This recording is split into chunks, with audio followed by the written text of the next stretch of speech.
했습니다. 보도에 의하면 최근 서울에서 열린 북한 인권법 제정을 촉구하는 집회에서 이와 같은 목소리가 터져나왔습니다. 집회에 참가한 많은 탈북민들은 최근 세습당국이 정치범 수용소 출신 탈북민 신동혁의 증언들을 모두 거짓말로 몰아가는 데 대해서 나도 직접 정치범 수용소를 경험했다고 목소리를 높였습니다. 이들은 한국에서 북한 정치범 수용소의 참상을 증언한 사람은 신동혁 한 사람뿐만이 아니라면서 다른 정치범 수용소 출신 탈북민들의 증언들에 대해서는 왜 북한이 반박하지 못하는가고 지적했습니다. 정치범 수용소 출신 탈북민들은 UN 등 국제무대에서 현대판 오수병찜 수용소인 정치범 수용소의 참상을 폭로하는 공개 증언을 계속 펼쳐나갈 것이라고 밝혔습니다. 연례적 방어훈련인 한미연합훈련에 대해 악랄하게 비방하며 중지를 요구해온 세습당국이 최근 진행된 전군 훈련평가 때 어린 학생들까지 동원시켰던 것으로 드러났습니다. 세습당국은 해마다 같은 형식으로 진행하던 동계훈련을 한 달 앞당겨 지난해 12월에 실시했으며 훈련 초반부터 대규모의 항공육전대 낙하훈련과 기동훈련을 동시에 벌려놓기도 했습니다. 이어 새해 들어와 지난 1월 20일부터 30일까지 전군 훈련평가 사업이라는 것을 벌려놓고 그동안의 훈련에 대해 평가했는데 이때 군대는 물론이고 교도대와 노령조기대 심지어 고급 중학교 학생들로 조직된 붉은 청년 근위대까지 동원시켰습니다. 관련 소식통은 남측을 향해서는 한미연합훈련 중진을 요란스럽게 떠드는 김정은이 어린 학생들까지 끌어내 화양내 풍기는 전쟁연습 소동을 벌여놓는 것은 누가 봐도 앞뒤가 전혀 맞지 않는 이중적인 행태라고 비판했습니다. 다른 관련 소식통도 김정은이 하는 짓을 보면 본인은 칼을 휘두르면서 상대방은 이를 막기 위해 든 방패를 버리라고 고하되는 날강도 행위 그 자체라고 지적했습니다. 다음, 북한 공군은 비행기 띄울 연유가 없어 장난감을 들고 비행훈련을 한다는 국제사회의 조롱 비판에 대해서 세습당국이 발끈하면서 변명하고 나섰습니다. 최근 중앙텔레비전에서 방영한 김정은의 공군부대 현지 시찰 기록 영화에서는 공군 조종사들이 땅바닥에 지도를 그려놓고 비행기 조종관처럼 보이는 장난감 모형을 들고 훈련을 하는 장면이 나왔습니다. 또한 김정은은 그 모습을 옆에서 지켜보며 좋아라 웃고 있었습니다. 기록 영화가 공개된 후 외신들은 현대 공군 훈련에서는 이미 사라져버린 원시적인 훈련 방식이라면서 비행기를 띄울 연유가 없는 북한이 장난감을 들고 훈련하고 있다고 보도했습니다. 이에 대해 세습당국은 지난 4일 항공 및 반항공군 대변인을 평양방송에 내세워서 외국 언론들이 우리의 훈련 방식을 헐뜯어대고 있다고 고하됐습니다. 또한 저들이 하는 이런 장난감 비행훈련이 세계 어느 나라 공군도 다 진행하는 훈련 방식이라는 새빨간 거짓말 변명까지 늘어놓았습니다. 특히 세습당국은 남측 언론들이 관련 사실에 대해 보도한 데 대해서 최고 존엄 비방이라고 요란스럽게 떠들므로써 이 장난감 비행훈련이 김정은이 좋아하는 군사 놀이임을 간접적으로 드러냈습니다. 다음, 김정은이 최근 자신의 지시를 따르지 않았다는 등의 이유로 측근 고위 간부 2명을 숙청했다고 일본 언론이 보도했습니다. 일본 NHK 방송은 5일 정부 소식통을 인용하여 국방위원회 설계국장이던 마원춘 중장이 순안 국제비행장 2층사 건설 과정에 김정은의 지시를 따르지 않았다는 등의 이유로 해임됐다고 보도했습니다.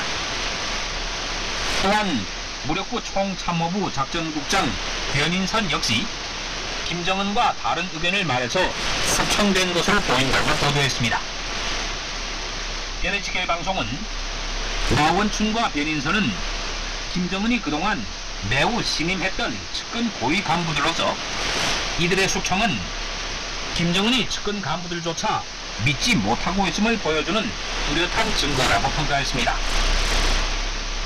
국방위원회 설계국장이었던 마원춘 중장은 김정은의 업적 만들기 선전 대상물 건설을 총지휘했던 인물이며, 작전국장 변인선은 사군단장 시절 대남 도발의 앞장선 공로로 김정은에 의해서 벼락 출시한 자였습니다. 다음, 유엔 산하 세계 식량 계획이 지난 1월 한 달 동안 우리 인민들에게 지원한 영양 식료품 규모가 지난해 같은 기간에 비해 무려 27% 감소한 것으로 나타났습니다. 세계 식량계획 대변인은 지난달 북한의 갓난 아기와 임신부, 출산모 등 모두 66만 4천여 명에게 1,731톤의 영양식료품을 지원했다고 밝혔습니다. 하지만 이것은 유엔 산하 세계 식량 계획이 지난해 같은 기간 우리 주민 69만 5천여 명에게 2,385톤의 영양식료품을 지원했던 것과 비교하면 크게 줄어든 규모라고 설명했습니다. 세계식량계획 대변인은 세습당국의 이딴 도발 행위로 인해서 국제사회의 지원 모금액이 줄어들면서 이번 달에도 지원 목표인 북한 주민 180만 명에게 영양식료품을 지원하려던 계획은 실현될 수 없을 것이라고 덧붙였습니다. 다음, 세습당국이 가지고 있는 핵심 정책연구기관, 국제적으로 흔히 싱크탱크라고 부르는 곳이 고작 2개에 불과한 것으로 밝혀졌습니다. 이것은 전 세계적으로 한 나라가 가지고 있는 핵심 정책연구기관 수로는 가장 적은 것입니다. 미국 펜실베니아 대학 산하 정책연구기관과 시민사회 프로그램은 최근 발표한 2014년 세계 핵심 정책연구기관 순서에서 이와 같은 사실을 밝혔습니다. 국가의 핵심 정책연구기관 싱크탱크는 정부가 정책을 모색하고 결정하는 과정에 유용한 지식이나 조언, 자료 등을 제공하는 역할을 담당합니다. 특히 한 나라가 직면한 정책적 도전 과제들에 대처하는 데 있어서 핵심 정책연구기관들의 역할은 매우 중요합니다. 보고서에 따르면 전 세계에서 핵심 정책연구기관이 가장 많은 나라는 미국으로서 1,830개에 달했으며, 다음은 중국이 429개, 영국은 287개, 도이칠란드 194개 등의 순서였습니다. 한국의 경우 핵심 정책연구기관 수는 35개로서 세계 선진국가들의 평균 수준에 도달했습니다. 반면 세습당국의 핵심 정책연구기관 싱크탱크 수는 단 2개로서 아프리카 나라들보다 더 적은 세계 맨 꼴찌 수준이었습니다. 이상 보도를 마칩니다. 여기는 조선노동자 총동맹이 보내드리는 인민의 소리 방송입니다.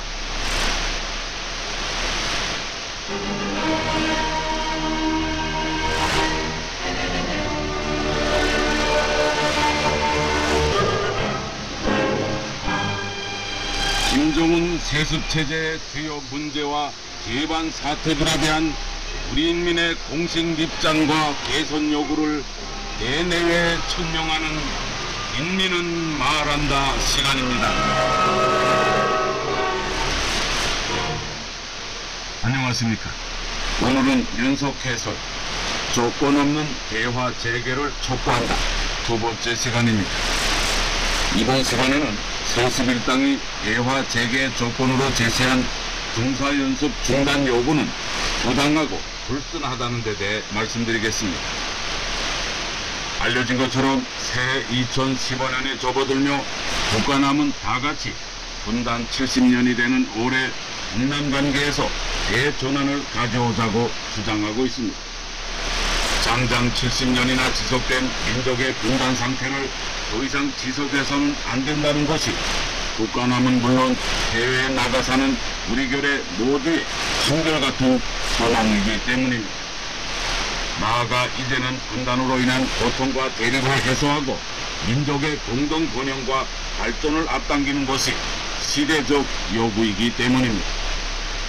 그런 이유 때문인지 김정은은 올해 신년사를 통해 이례적이게도 북남관계의 대전환을 주장했습니다.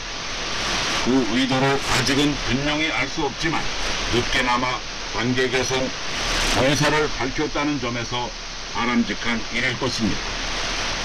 박근혜 한국 대통령도 조건 없는 대화를 통해 긴장 완화 문제와 교류 협력 문제, 유산가족 상봉 문제와 통일 증빙 문제 등 북남 관계에서 나서는 제반 문제들을 함께 풀어가자고 제안했습니다.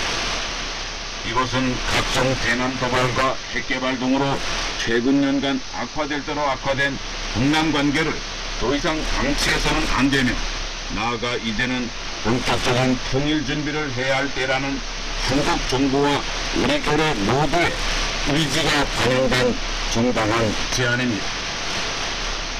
이처럼 국가남이 다같이 주장하는 관계 개선을 위해서는 뭐니 해도 북남 당국 간 대화부터 재개하는 것이 필요할 것입니다. 일단 만나지 않고서는 그 어떤 문제도 풀 수 없기 때문입니다. 바로 그래서 지난해 말부터 최근까지 한국 정부는 조건 없는 당국 간 대화 재개를 강력히 촉구하고 있습니다.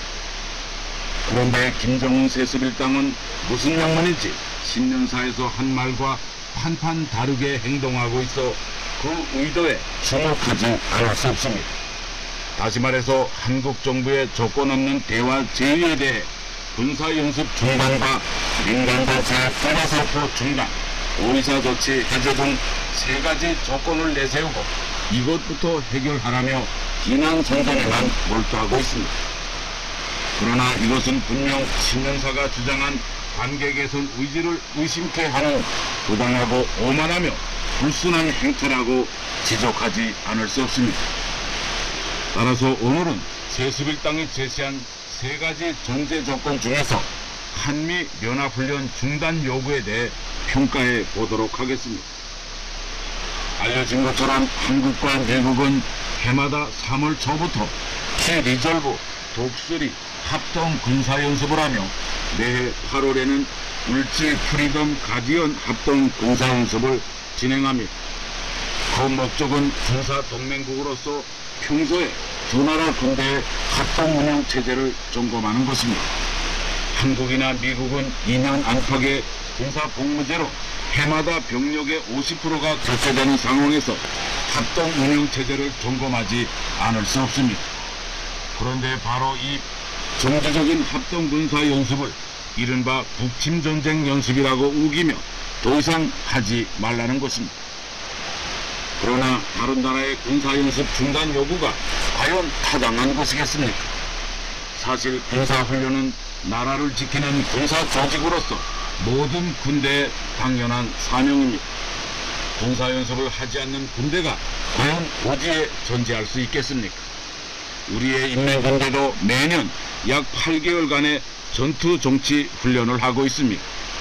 그래도 한국이나 미국에서는 이를 뭐라고 추궁하지 않습니다. 군대가 군사 연습을 하는 것은 너무나 당연한 것이기 때문입니다. 결국 이러한 요구는 한국군과 미군에게 군대 이기를 그만두라는 황당한 요구일 뿐입니다. 또한 이른바 북침전쟁 연습이라는 주장 역시 말이 되지 않습니다. 군사연습은 방어적일 수도 있고 공격적일 수도 있는 것이지 공격 연습이 따로 있고 방어만 하는 연습이 따로 있을 수는 없습니다. 물론 군대란 국가 방위를 기본 사명으로 하지만 전쟁 와중에 필요하면 공격도 하고 방어도 하게 되는 것입니다. 결국 모든 군사연습은 당연히 전쟁 연습으로 되며 이것은 전쟁을 위해 전쟁하는 모든 나라 군대의 당연한 사명입니다. 따라서 다른 나라 군대의 군사연습을 소위 침략전쟁 연습이라고 비난할 수는 없는 것입니다. 만일 세습일당의 논리대로라면 우리 군대가 해마다 정기적으로 하는 정군 차원의 전투정치 훈련은 과연 무엇이란 말입니까?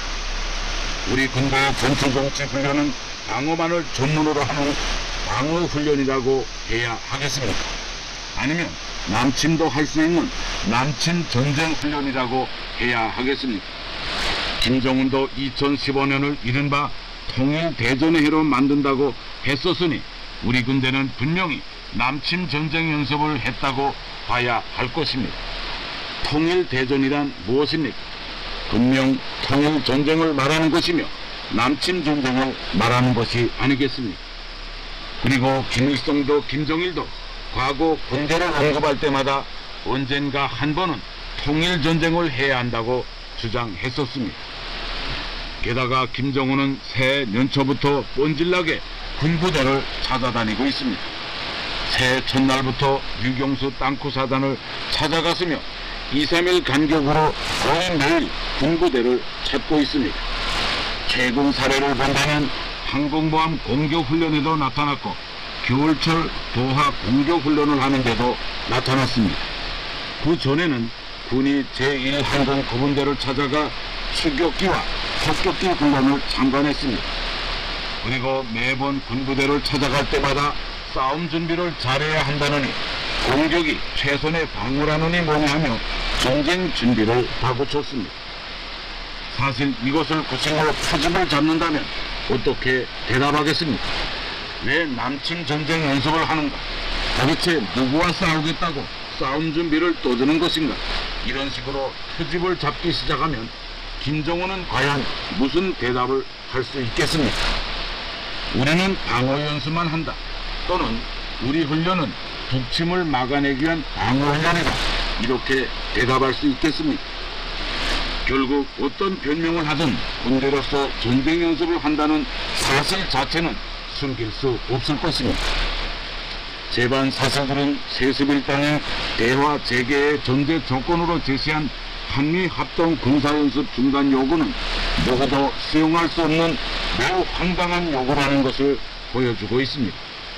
결국 이러한 부당한 요구는 대화할 의사가 전혀 없고 나아가 북남관계 개선에 대한 의지나 자신감이 전혀 없음을 보여주는 가장 뚜렷한 증거일 것입니다.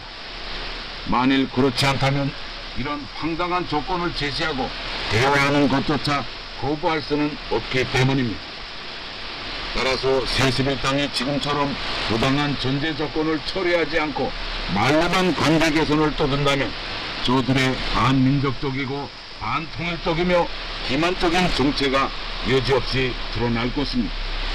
나아가 관계 개선과 통일 문제에 전혀 관심이 없다는 사실이 만천하에 드러날 것이며 결국 우리 별의 모두의 강력한 비난과 규탄을 면치 못할 것입니다.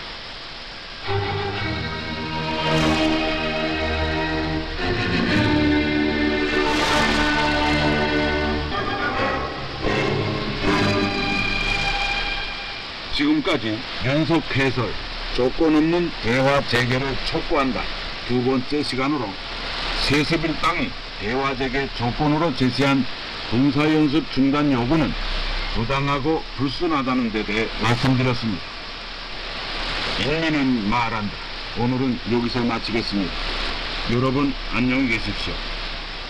여기는 조선노동자 총동맹이 보내드리는 인민의 소리 방송입니다.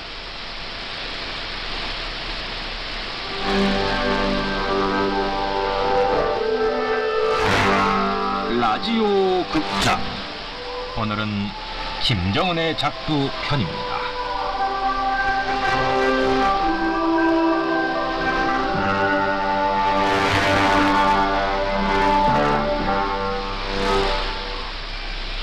요즘 우리 간부들 속에서는 새로운 말이 널리 유행되고 있다고 합니다. 김정은의 작두라는 말이지요. 그래서 말인데 전에는 김정은 보고 어린아이란 말이 많이 유행되더니 요즘은 왜 갑자기 김정은의 작두라는 말이 유행되기 시작하였는가 하는 것입니다. 여기에 대해 이야기하자면 먼저 작두라는 것이 무엇인가부터 말해야 할 것 같습니다. 원래 작두라 하는 것은 더 설명하지 않아도 잘 알겠지만 농촌 축산반에서 소염물을 썰 때 쓰는 것을 보고 작두라고 말합니다. 하지만 김정은이 그런 작두로 소염물을 썰 일이야 있겠습니까? 김정은이 쓰는 작두는 순 간부들의 목을 떼는 것을 보고 그렇게 말한다는 것입니다. 그래서 요즘 간부들은 서로 만나기만 하면 여보게 요즘 그 부부장이 왜 보이질 않나 이렇게 물으면 글쎄 또 김정은의 작두에 걸려든 게 아닌가 이렇게 말한다는 거지요. 사실 김정은이 제 애비 제 할아비한테 물려받은 것이 한두 가지가 아닙니다. 하지만 그 중에서도 제일 가보로 물려받은 것이 있는데 그게 몽고하니 바로 작두라는 것이죠. 술진민들 속에서 불평불만이 조금이라도 높아져도 조금도 주저없이 애매한 사람들의 목을 떼는 건 말입니다. 그러고 보니 이 작두는 원래 김일성 때부터 김씨 가문에 전통적으로 내려오던 가보인 것 같습니다. 김일성 때 봅시다. 다른 건 다 그만두고 1950년대 초반에 숙청이 시작된 남로당 출신 말입니다. 그들이 정말로 미제의 고용간첩이었습니까? 천만의 말씀입니다. 김일성이 전쟁을 일으켰다 지니까 그 죄를 모조리 남로당에 씌워 미제의 고용간첩이라 처형했지. 또 1956년 8월 동파, 1958년 3월 종파, 그리고 1967년 5월 종파, 김일성이 종파라고 이름 붙인 사람들은 모두가 그에 의해 작두형을 받은 사람들입니다. 말 그대로 나라와 인민을 위해 모든 것을 바치고도 김일성의 독재에 대해 그렇게 해서는 안 된다고 했다가 그렇게 된 것이란 말입니다. 그럼 김정일은 또 어떻습니까? 김정일 역시 제비 김일성에게 물려받은 가보 작두를 제일 잘 이용한 사람이라고 해야 할 것 같습니다. 다른 건 다 그만두고 90년대 중후반 우리나라의 고난의 행군이 시작되자 김정일이 어떻게 했습니까? 제일 먼저 당중앙위원회 농업 담당 비서였던 서관이부터 작두형에 처형하였습니다. 그가 말하자면 김일성의 주체농법을 관철하지 못하게 하여 고난의 행군이 오게 됐다는 거지요. 하지만 그게 도대체 말이나 되는 소리입니까? 가는 곳마다 인민들이 무대기로 굶어 죽고 불평불만이 당장 폭발할 것 같으니 사람들이 이목을 돌리기 위해서 그런 짓을 했지요. 그런데 그렇게 하고도 인민들의 불평불만이 좀처럼 진정되지 않으니 그 다음에는 사회안전부 정치국장이었던 최문덕을 내세웠습니다. 그를 내세워 심화조 사건이라는 것을 벌리었지요. 그리고 수도 없이 많은 사람들을 잡아 죽였는데 그게 어디 또 무사합니까? 그러니까 김정일이 이번에는 토사구팽이라고 최문덕까지 작두형에 처했습니다. 그리고 김정은을 후계자로 내세우기 위해 2009년에는 화폐개혁이라는 것을 했지요.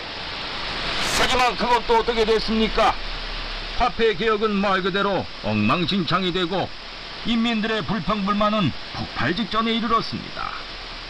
그렇게 되자 김정일은 다시 당중앙위원회 재정계획부장이었던 박남기에게 작두형을 내리었습니다.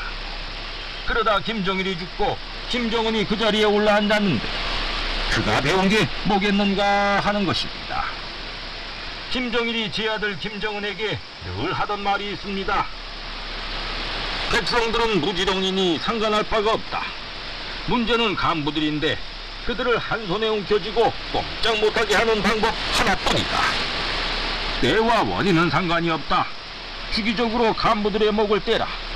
그런데 큰 간부의 목을 뗄 때에는 반당 반혁명 종파분자라고 하고 그보다 좀 적은 간부들의 목을 뗄 때에는 적당히 다른 누명을 씌워라. 중요한 건 이유가 있건 없건 정상적으로 간부들의 목을 떼는 것이 중요하다. 그래야 큰 간부건 작은 간부건 모든 간부들이 너한테 굽어들게 될 것이다. 이게 김정일이 아들한테 내린 유훈이라고 합니다. 그런데 오늘 우리 최고 독재자 김정은이 하는 걸 보면 다른 이유는 몰라도 김정일의 이 유훈만은 정말이지 한치의 드팀도 없이 집행하는 것 같습니다. 우리 모두가 잘 아는 일이지만 김정은이 이자 올라앉은 지 불과 3년밖에 되질 않습니다. 그런데 그새 벌써 얼마나 많은 간부들의 목을 쳤는가 하는 것입니다. 2012년 7월에는 인민군 총참모장이었던 리영호의 목을 쳤습니다. 그리고 이어 자기의 친고모부였던 장성택의 목까지 사정없이 쳤습니다. 그리고 오늘은 또 장성택의 여독을 청산한다는 구실 밑에 시도 때도 없이 간부들을 잡아들여 사정없이 쳐버리고 있습니다. 이게 도대체 된 일입니까? 그래서 오늘 남으로 간 우리 탈북자들은 여기에 대해 뭐라고 하는지 아십니까? 얼마 전 대한민국 서울에서 있었던 일입니다.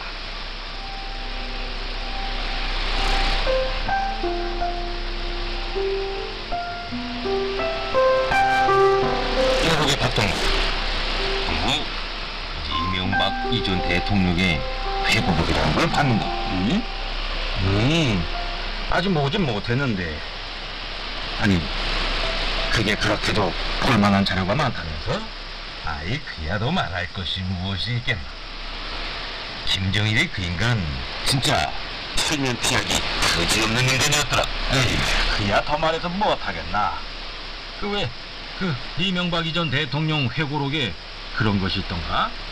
아이, 그 인간이 글쎄 남북 순회자 회담을 하자면 그러자면 먼저 자기네들한테 미화 100억 달러, 또 식량 40만 톤, 그리고 또 뭐더라, 비료 몇만 톤을 달라고 했다는 거야. 아이고, 김정일 그 인간 도대체 제정신인가? 그러게 말했어. 그런데 여기 대한민국이 뭐가 모자라서 김정일한테 그런 걸 주면서까지 순회자 회담을 하겠는가. 그래서 그만뒀다는 거야. 이야, 기막히다 기막혀. 아니, 김정일이 그 인간 아예 동서남북이 왔다 갔다 했던 모양이구만.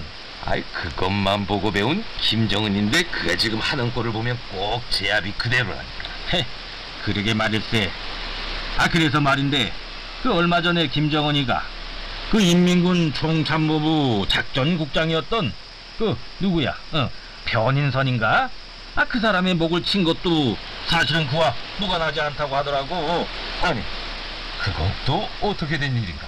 글쎄, 돌아가는 말로는 그 변인선이 중국과 친하게 잘 지내야 한다고 직언을 했다고 해서 그랬다지만, 실제 있어서는 그도 다른 간부들에게 그 시범을 보기 위해 그렇게 됐다는 거야.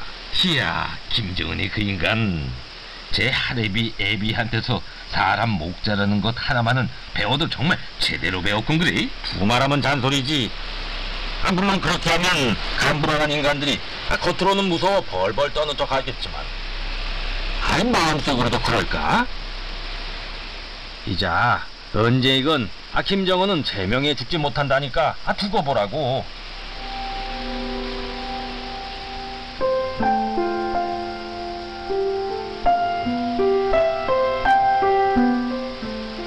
그렇습니다.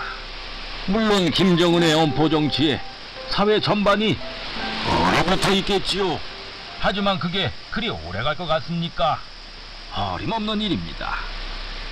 멀지 않은 날 김정은은 반드시 자기가 제일 믿었던 사람들한테 배신을 당한다는 걸 알아야 합니다. 그러고 보면 김정은의 운명도 그리 많이 남지 않았다는 것을 말씀드리면서 오늘 말씀은 여기서 마치겠습니다.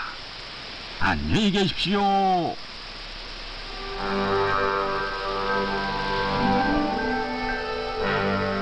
라디오 극장, 오늘은 김정은의 작두 편이었습니다.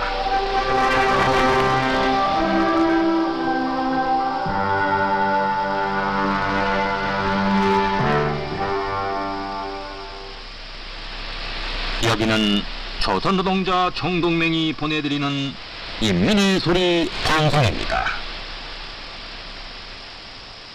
여러분 안녕하십니까? 시사랑평 시간입니다.